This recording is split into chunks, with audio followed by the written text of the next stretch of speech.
Okay, let's talk about that C major scale. And it's funny because one octave scales you think wouldn't be that tough, but on the bass, every single one octave scale has its own challenges. And I really have a hard time recommending where people start with scales. It's a lot of the reason why bass players don't really dig into scales, at least the way that a lot of other instruments do until later, because we have to cross strings or shift for just about anything. But some things to keep in mind with this C scale. So you're starting on this C right here.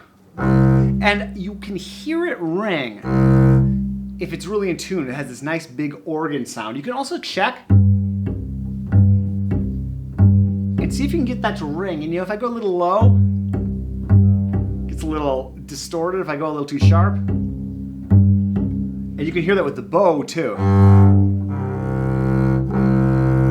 So for this scale or any scale, you want to focus on tone. You want to focus on getting good tone, and you want to think about being really efficient as you move your fingers from string to string. So I'm really trying to keep my fingers close. And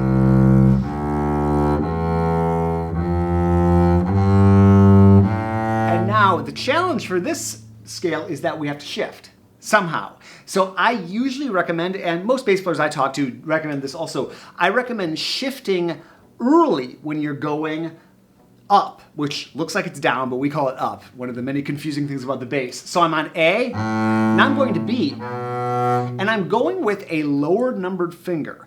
I'm not shifting 1, 4, 1, 4, 4. You tend to be a little more out of tune that way, and it's just kind of good to have extra fingers to spare when you get to the new position. So for these notes, the way that I've got this notated and the way I usually teach this is 1, go to 2, go to 4. And now when we go down, we start with 4. So we go this direction with lower numbered fingers, this direction with higher numbered fingers. So this is one of the first things that a lot of bass players learn that requires that you kind of understand that fingering concept. Could you do 1, 4, 4? Sure. Could you do 4, 2, 1? That way? Sure. And sometimes you might want to, just depending on what you're doing with the music.